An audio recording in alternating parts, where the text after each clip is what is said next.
요한계시록 우리 1장, 우리 1절부터 우리 3절 말씀을 중심으로 말세의 테피스트리, 말세의 테피스트리라는 단어를 들어보셨습니까? 이게 이제 어떤 그 직물인데요. 여러 가지 색실로 이제 그림을 넣어서 짜는 직물 있잖아요. 그죠? 뭐 벽걸이도 있고, 그죠? 뭐 바람막이도 있고, 뭐 여러 가지 이렇게 여러 가지 색실로 이렇게 짜놓은 어떤 직물, 그것을 이제 테이프스트리라고 그러는데, 저는 이제 말세의 복이 뭔가, 그래서 제가 말세에 조금 고상한 말로 테이피스트리, 그죠? 오늘 이제 나중에 말세의 7가지 복이 뭔가 말씀 좀 드리겠는데, 그런 제목을 잡아봤습니다. 자, 먼저 우리 요한계시록 우리 1장, 우리 1절부터 3절까지는 요한계시록의 서론에 해당되는 부분입니다. 근데 이 지금 요한계시록 1장 1절부터 3절 말씀이 이와 비슷한 대칭이 되는 본문이 있는데, 바로 그것이 요한계시록의 마지막 부분, 결론 부분이 지금 1장 1절과 3절 이과 대칭되는 그런 구절인데요. 요한계시록 22장 6절을 한번 보겠습니다. 요한계시록 22장 6절 같이 한번 읽겠습니다. 시작. 또 그가 내게 말하기를 이 말은 신실하고 참된지라 주 곧 선지자들의 영의 하나님이 그의 종들에게 반드시 속히 되어질 일을 보이시려고 그의 천사를 보내셨도다. 그죠? 그게 이제 요한계시록 1장 우리 1절에 있는 말씀과 이렇게 대칭이 되고요. 그 다음에 7절 말씀 같이 읽겠습니다. 시작. 보라 내가 속히 오리니 이 두루마리의 예언의 말씀을 지키는 자는 복이 있으리라 하더라. 그죠? 예언의 말씀 읽고 듣고 지키는 자가 복이 있다 하는 말씀과 이렇게 연결되죠. 그리고 10절 말씀 같이 한번 읽겠습니다. 시작. 또 내게 말하되 이 두루마리의 예언의 말씀을 임봉하지 말라. 때가 가까우니라. 그죠? 우리 요한계시록 1장 3절에 보면 때가 가까움이라. 이렇게 해서 요한계시록은 이제 이 대칭이 되는 구절들이 있습니다. 그죠? 그 부분들을 우리가 염두에 두고요. 그러면 요한계시록은 어떤 책일까요? 그죠? 하나님께서 반드시 속히 될 일을 말이죠. 예수 그리스도께 보여주신 책입니다. 그죠? 반드시 속히 될 일들을 우리 하나님께서 이제 보여주신 책이라는 거죠. 그리고 이것이 이제 교회 공동체에 보여줘서 말세를 준비하게 하기 위해서. 그러니까 사실은 우리 그리스도인들이 요한계시록을 이렇게 계속 사랑하고 또 깨닫고 그러면서 우리가 어디까지 왔지? 어디까지 왔노? 그죠? 또 우리 인생도 우리 개인적인 종말도 내가 어디까지 왔지? 내가 산다면 얼마나 더 살 수 있을까? 그럼 내가 살고 있는 시간, 물질, 건강 모든 것 어디다 써야 될까? 마치 우리가 로켓을 발사할 때에 카운트다운 하잖아요.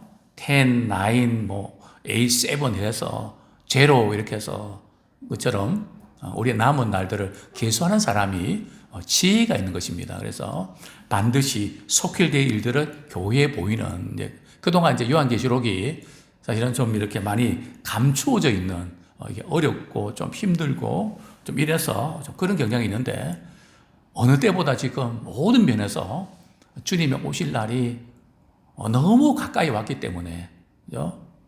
너무 가까이 왔기 때문에, 그래서 많은 분들이 이제 너무 가까이 왔다는 실감이 안 나니까 어떤 분들은 꼭 집어서 막 충격을 주는 이런 분들도 있는데, 어쨌든 의도는 정말 모든 면에서 가까이 왔다 하는 것을 이렇게 보여주기 위해서, 준비시키기 위해서 요한계시록을 기록했다는 거죠. 자, 그런데 이 요한계시록은 말 그대로 예언의 말씀이거든요. 이사야의 예언, 예레미야의 예언, 또 이렇게 요한계시록도 이 예언의 말씀을 읽고 듣고 지키는 자가 복이 있다 그랬잖아요. 그러면 예언의 말씀은 현재 일일까요? 미래 일일까요? 예. 그래서 이제 이 요한계시록을 우리가 풀어가는데 해석하는 데 있어서 어떤 분들은 요한계시록은 과거의 일들을 이렇게 해석한 거다, 이렇게 보는 분들이 있고요. 또 어떤 분들은 또 미래에 되어질 일들, 이 부분을 이렇게 기록한 책이다. 또 어떤 분들은 이렇게 미래에 되어질 일들을 현재 막 신문을 말이죠, 막 이렇게 보면서 이 사건은, 그래서 그것을 이렇게 현재에다 그렇게 너무 이렇게 과도하게 적용하는 이제 그런 경향이 볼 수 있는데, 요한계시록은 과거, 현재, 미래 모든 것을 이렇게 종합적으로 포괄적인 그런 의미가 있습니다. 그죠? 예를 들면 예루살렘 성이 멸망할 것을 예고하면서 마지막 시대의 일을 예수님이 말씀하셨거든요. 그죠? 그래서 항상 이제 미래와 이 과거와 현재 이것을 이렇게 총괄하는, 그죠? 그런 계시록, 그런 말씀이 계시록에 있다는 것을 말씀드리고 싶고요. 또 뿐만 아니라 요한계시록을 기록한 목적이 뭔가 하면 당시에 로마 황제의 황제 숭배를 강요했거든요. 크리스찬들은 절대 거기에 굴할 수 없으니까, 그래서 많이 박해를 당했죠. 많은 사람이 순교당하고 신앙을 포기할 위험이 있었거든요. 그런 연약한 성도들에게 예수 그리스도께서 오셔서 반드시 세상 가운데서 모든 악을 징벌하고 승리할 것이다. 그래서 위로를 주기 위한 책이고 용기를 주기 위한 책입니다. 요한계시록 무섭고 겁이 나, 두렵고 떨려. 불신자들에게는 그럴 수 있는데 믿는 자들에게는 말이죠, 용기와 소망을 주는 책입니다. 그래서 초대 교인들은 말이죠, 인사가 뭔지 아셨습니까? 마라나타 그랬거든요. 마라나타가 무슨 뜻인지 아십니까? 주 예수여 어서 오시옵소서. 예수님의 오심을 갈망하는, 우리도 그랬잖아요. 일제시대 때 말이죠, 우리 성도들에게 가장 이렇게 감동을 주고 도전을 주었던 책이 어떤 책인지 아십니까? 바로 요한계시록이죠. 새하늘과 새 땅. 그죠? 그런 메시지가 굉장히 강하게 부딪혔고, 또 저희 청소년 때만 해도 참 계시록 강해도 많이 하고, 그죠? 저도 이제 어려서부터 이전도 말씀드렸죠. 천둥만 치면 주님 오시는 줄 알고 발을 동동 굴리고 자다가도 말이죠, 주님 오시는 이렇게 모습을 보면 준비가 안 됐는데 어떡하지 하다가 발차기 하다가 잠을 깨는 적이 한두 번이 아니었습니다. 그런데 오늘 우리는 어쩌면 예수님의 다시 오심에 대해서 여러 가지 이유가 있겠지만 잊어가고 너무 세상에 깊이 파묻혀 살아가지 않는가 하는 그런 면들을 우리가 보게 됩니다. 다시 한번 우리가 종말신앙을 회복하고, 종말신앙이라는 것이 삶을 무시하는 게 아니고요, 우리의 삶의 현장 가운데서 주님을 바라보고 또 주님께서 우리에게 말씀하신 앞으로 살아갈 때 이렇게 준비해야 된다. 그 핵심이 뭔지 아십니까? 회개하고 뜨겁게 사랑해라. 그게 핵심입니다. 요한계시록에 보면 돌이켜 회개하고 사랑해라. 뜨겁게 사랑해라. 그죠? 우리가 주님을 등지고 살았던 것들을 우리 회개하고 또 주님의 사랑을 실천하면서 살아내야 된다. 그리고 계속 강조하는 부분이 뭡니까? 이기는 자가 복이 있거든요. 우리 시험에 드는 자가 아니라 시험을 이기는 자가 돼야 돼요. 이기는 자는 이런 복을 주시겠다 약속하셨거든요. 그래서 요한계시를 통해서 우리가 지금까지 어떻게 살아왔던지 믿음으로 세상을 이기는 승리자가 되시기를 축원합니다. 자, 우리 1절 다시 한번 보겠습니다. 예수 그리스도의 계시라. 계시가 무슨 뜻인지 아십니까? 계시. 감추었던 부분들 말이죠. 이렇게 드러낸다는 뜻이거든요. 그죠? 감추었던 그런 부분들을 나타내 보인다는 거죠. 근데 이단들은 비밀이 많거든요. 그래서 우리가 신앙생활 할 때 비밀이 많으면 일단 조심이 됩니다. 자꾸 숨기고 뭔가 이렇게 말이죠. 그런 것들을 자꾸 가지고 있거든요. 그래서 진리는 드러내는 데 있습니다. 예수 그리스도의 계시. 계시는 이제 드러낸다는 것인데요. 계시의 내용이 뭔가 하면 반드시 속히 될 일들. 반드시 속히 될 일에 대해서 그걸 드러내는. 그런데 그 계시는 누구의 계시라고요? 사도 요한의 계시가 아니고 예수 그리스도의 계시다. 그런데 이 계시가 지금 요한계시록에 어떻게 전달되는지 아십니까? 계시의 전달 통론 보면 말이죠.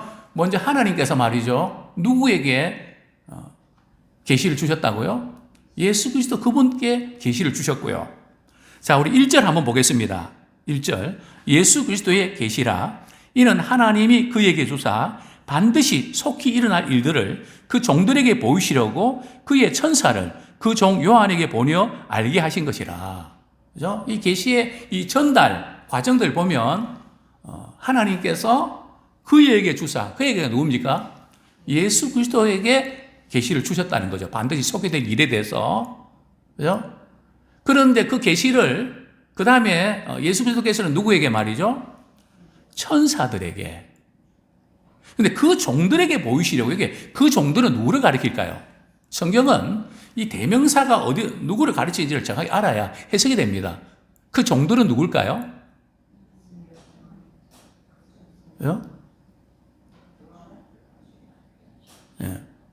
사도 요한일까요?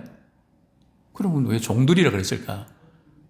여기 종들은 1차적으로는 소아시아 7교회의 주의 종들을 가리킵니다. 7교회에 보낸 편지잖아요. 7개의 사자는 7교회를 섬기고 있는 오늘 목회자라고 볼 수 있겠죠. 그죠? 그들이 보낸 거거든요. 뿐만 아니라 이 시대에 몸된 섬기고 있는 모든 믿음의 사람들 또 우리 주의 종들 다 포함할 수 있겠죠. 그죠? 그리고 이제 천사들은 누구에게요? 사도 요한에게. 그죠? 그리고 사도 요한은 누구에게요? 주의 종들에게 편지를 써서 말이죠. 주의 종들에게 회람하면서 예수 그리스도의 계시를 이렇게 전달했죠. 대단히 중요한. 그런데 이 계시의 말씀은 어떤 말씀인지 2절 분명하게 이제 못을 받고 있죠. 2절 한번 같이 읽겠습니다. 시작. 요한은 하나님의 말씀과 예수 그리스도의 증거 곧 자기가 본 것을 다 증언하였느니라. 그 사도 요한은 스스로 말이죠. 이러면 좋겠다. 스스로 자신이 기도하고 하다가 계시를 받은 게 아니고요. 물론 그 계시를 이렇게 전달받은 건 사실이지만은 그 내용은 하나님의 말씀이라는 거죠. 그 다음에 하나님의 말씀은 곧 예수 그리스도의 증거, 같은 겁니다. 자기가 본 게 말이죠. 특별한 것이 본 것이 아니라 하나님의 말씀을 그대로 전하는 거죠. 또 예수 그리스도의 증거를 전하는 것이라는 거죠. 그래서 우리가 지금 시대는 계시는 끝났습니다. 누가 계시 받았다고 다 가짜죠. 성경 66권이 완성이 됐는데 성경과 이렇게 버금가는 그런 권위 있는 그것은 이제 다 끝난 거죠. 그래서 요한계시록에는 이 연의 말씀에 더하거나 빼면 그죠? 그 부분을 다루고 있지 않습니까? 아주 심한 저주의 표현을 쓰고 있지 않습니까? 더하거나 빼지 마라. 그죠? 자, 어쨌든 요한계시록의 말씀은 사도 요한이 하나님의 말씀, 예수 그리스도의 증거, 그죠? 그것을 이제 증거하는 것을 보게 되는데요. 그럼 요한계시록에 지금 핵심되는 부분이 뭔가? 천년왕국도 아니고요. 일곱 임, 일곱 나팔, 일곱 대접, 두 증인, 이게 핵심이 아니고요. 요한계시록의 핵심은 어디 있는가 하면 우리 요한계시록 우리 4장 5장이 요한계시록 전체의 핵심이 되는 부분입니다. 요한계시록 우리 4장 4장 5장은 하나님의 보좌와 어린 양의 보좌입니다. 그죠? 하나님과 예수 그리스도 그분의 보좌는 통치를 의미하는 거거든요. 그분이 역사를 통치하고 만물을 통치한다. 그래서 결국은 세상의 바벨론은 멸망하고 우리 하나님과 예수 그리스도께서 이제 마지막 심판하시면서 승리하신다. 그죠? 그것이 요한계시록의 핵심되는 부분이거든요. 근데 많은 분들이 이 부분을 이렇게 놓치고 다른 그런 666이 뭔가, 그죠? 여러 가지 많은 그런 상징들이 있지 않습니까? 여기서 조금 한번 이렇게 생각하고 싶은 것은 말이죠. 이 사도 요한이 이렇게 요한계시록 기록할 때 요한계시록에 보면 상징적인 것이 많이 있습니다. 그죠? 뿔이 나오고요. 그죠? 요한계시록은 이렇게 사도 요한이 본 거거든요. 이제 환상을 말이죠. 봤다는 거죠. 성경에서 이제 하늘이 열렸다 하는, 에스겔도 그랬거든요. 하늘이 열렸다는 것은 환상을 봤다는 겁니다.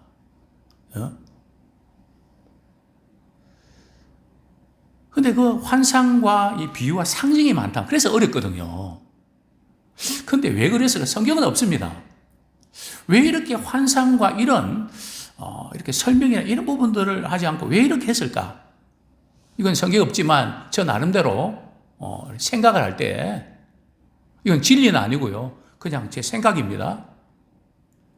아마 당시에 로마 황제 핍박을 받고 있기 때문에 상징적인 그런 표현을 쓸 수밖에 없었고 또 환상 자체가 말이죠. 환상을 본 것을 글로 쓴 거거든요. 그러니까 이 시제나 이런 모든 일들이 말이죠. 이렇게 우리가 생각하는 논리적인 그런 성격을 이렇게 뛰어넘는 그런 내용이 나올 수밖에 없는 거죠. 그죠? 자, 어쨌든 이 계시의 이 경로를 말씀드렸고 핵심을 말씀드렸는데요. 마지막으로 우리 말세의 7가지 복, 말세의 복이 뭔가? 이 세상에서 사람들이 생각하는 복과 다르다는 거죠. 자, 어떤 것이 복일까요? 자, 먼저 우리 요한계시록 1장 3절 말씀. 말세의 복. 그죠? 요한계시록에 나타난 복은 마지막 시대를 살아가는 성도들에게서 어떤 게 복일까요? 우리 같이 한번 읽겠습니다. 시작. 이 영의 말씀을 읽는 자와 듣는 자와 그 가운데 희로한 것을 지키는 자는 복이 있나니 때가 가까움이라. 우리가 때가 가까다는 것을 이렇게 의식하면서, 그죠? 그 반드시 속히 될 일을 준비하면서 살아가는 사람은 복이 있다는 거죠. 근데 반드시 속히 될 일이 어디에 기록되니까 요한계시록에 기록되어 있단 말이에요. 성경 말씀에 기록되어 있다는 거죠. 그러니까 어떤 사람이 복이 있다고요? 이 예언의 말씀을 읽는 사람, 또 이 말씀을 듣는 사람, 또 그 말씀을 지키는 사람, 그죠? 그 사람이 복이 있다는 거죠. 그러니까 사실은 우리 믿음의 성도들이 말이죠. 주일날 교회 와서 예배 듣고 예배를 드리면서 말씀 듣고 은혜 받는 거 있잖아요. 그게 복이라는 겁니다. 그죠? 하나님의 은혜를 입는 거. 여기서 복이라는 의미는 말이죠. 2가지 의미가 있는데 하나는 행복한 사람이라는 뜻이 있고요. 2번째는 은혜를 입은 사람이라는 뜻입니다. 그러니까 세상에 다른 어떤 것보다 말씀을 통해서 은혜 받는. 그죠? 오늘도 어떤 우리 장로님 만나서 그분이 그러시더라고요.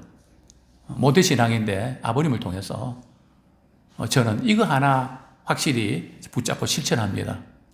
절대 예배에 실패하지 마라. 예배에 실패하면 인생이 실패한다. 그죠? 왜냐하면 하나님의 말씀을 들어서 그 말씀을 붙잡고 우리가 살아내야 되는데 그게 빠져버리면 죽은 목숨이라는 거죠. 절대 예배 실패하지 마라. 자녀들한테도 말이죠. 아무리 힘들고 어려운 세상을 살지만 예배 빼먹고 이런 부분들은 절대 하면 안 된다. 아빠로서 부탁할 것은 그거 하나다. 참 이렇게 귀한 그런 아버지로서의 신앙 유산을 이렇게 나누는 그런 모습을 보고 참 도전받았는데요. 그렇습니다. 첫 번째 복은 어떤 것이라고요? 예언의 말씀을 읽고 듣고 지키는 자가 복이 있습니다. 자, 두 번째 복은 우리 요한계시록 14장 13절. 14장 13절 우리 같이 한번 읽겠습니다. 시작. 또 내가 들으니 하늘에서 음성이 나서 이르되 기록하라. 지금 이후로 주 안에서 죽는 자들은 복이 있도다 하시매 성령이 이르시되 그러하다. 그들이 수고를 그치고 쉬리니 이는 그들의 행한 일이 따름이라 하시더라. 자, 어떤 사람이 복이 있다고요? 주 안에서 죽는 자들이 복이 있다. 주님을 믿고 주님 안에 살다가 죽는 자들이 복이 있다. 다른 그 어떤 것보다 주님 안에서 거하고 주님 안에서 우리가 죽음을 맞는 그 자체가 이제 복이 있다는 거죠. 자, 세 번째 복은 어떤 복일까요? 요한계시록 16장 15절. 복의 성격이 좀 차원이 다르지 않습니까? 이게 마지막 시대에 우리가 잘 준비하는 우리가 지혜로운 성도가 되면 좋겠습니다. 15절 말씀, 16장 15절 시작. 보라, 내가 도둑같이 오리니 누구든지 깨어 자기 옷을 지켜 벌거벗고 다니지 아니하며 자기의 부끄러움을 보이지 아니하는 자는 복이 있도다. 깨어서 말이죠. 자기 옷을 지키는 자. 물론 여기 옷은 의의 옷이죠. 바른 행실이죠. 올바른 행실이죠. 늘 깨어서 주님 기뻐하신 뜻 가운데 살아가는 삶의 모습, 그게 복이라는 거죠. 다른 어떤 소유나 무슨 명예나 권력에 그런 것이 복이 아니고 주님과 관계된 그것이 복이다. 자, 그 다음에 우리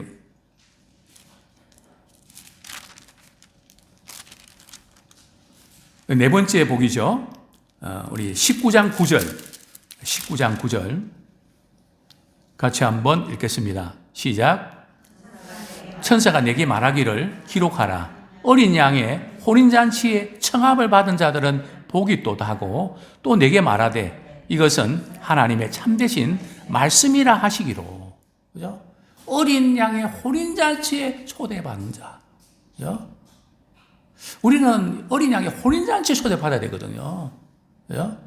정말 예수 믿고 마지막 주님 앞에 섰을 때 어린 양의 혼인잔치에 초대받는, 아무리 이 세상에서 경력이 화려하고 해도 그죠? 어린 양의 혼인잔치에 초대받지 못하면 불쌍한 사람이죠. 그죠? 그래서 우리는 다른 건 몰라도 마지막 순간에 주님 다시 오실 때에 어린 양의 혼인잔치에 우리 초대받는 그런 우리가 되기 원합니다. 자, 다섯 번째 복이 뭘까요? 20장 6절 말씀. 같이 읽겠습니다. 시작. 이 첫째 부활에 참여하는 자들은 복이 있고 거룩하도다. 둘째 사망이 그들을 다스리는 권세가 없고 도리어 그들이 하나님과 그리스도의 제사장이 되어 1000년 동안 그리스도와 더불어 왕노릇하리라. 이 보면 부활에, 이 첫째 부활에 참여한 사람들, 그죠? 우리 주님 다시 오실 때에 이렇게 부활에 참여한 사람들, 사람이 복이 있다는 거죠. 자, 그 다음에 우리 여섯 번째 복, 그죠? 우리 22장 7절 우리 같이 한번 읽겠습니다. 22장 7절 시작.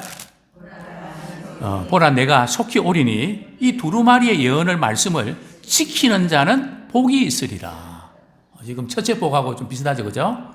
예언의 말씀을 지키는 자가 복이 있다.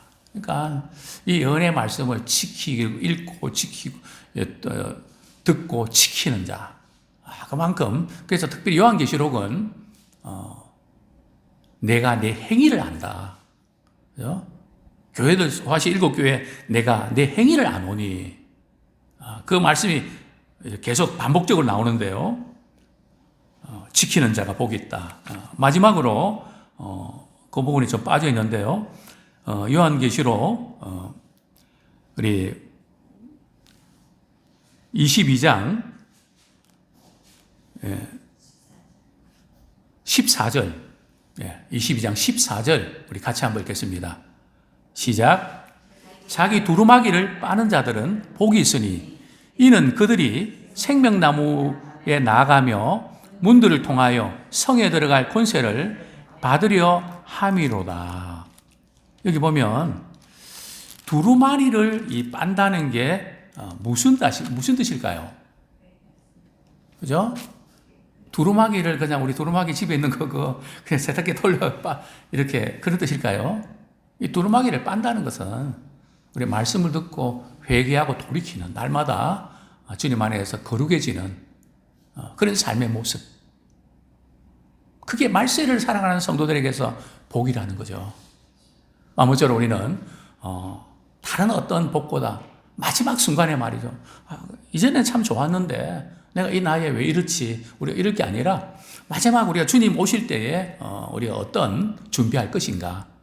거의 다가 주님과 관계된 주님의 오심을 준비하고 그분의 말씀을 또 읽고 듣고 지키고 또 회개하고 돌이키면서 살아내는 또 마지막 우리 주님의 혼인잔치에 초대받는 우리 모두가 되기를 소원합니다. 아까도 말씀드렸죠. 요한계시록의 핵심은 요한계시록 4장 5장에 나타난 하나님과 어린 양의 보좌, 즉 하나님의 통치와 그리스도의 승리가 핵심되는 부분이라는 것이죠.